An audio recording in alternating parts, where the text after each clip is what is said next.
This book is called The Changing Outer Hebrides, Galson and the Meaning of Place.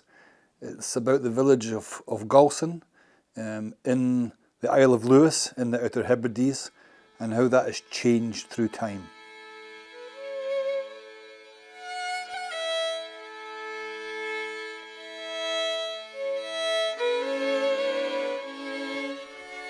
The book is essentially about what makes a place special, and it's also about change happens all the time, change is inevitable, and therefore it's looking at what those changes mean over time. So we begin with the very early stage of the formation of rocks on the planet.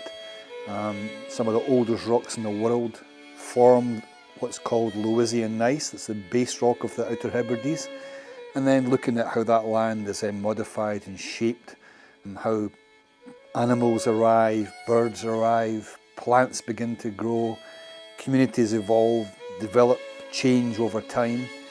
And then of course the incoming of human beings from the very earliest settlers right through to Iron Age, the arrival of the Norse, the settlement of the Norse, the changing nature of place names from Norse and Gaelic, English, how that changes over time. Then of course looking at the succession of various historical events in this small village. It's easy to think nowadays that this is a faraway place, and it's often talked about being a remote island, but in fact at some points of history this was the focal point of everybody's attention in the country because of things like the clearances and the land raids, the resettlements. There's a whole range of issues that come up there, and it's fascinating just in that one small area how much you can pile into the history and the development of that place.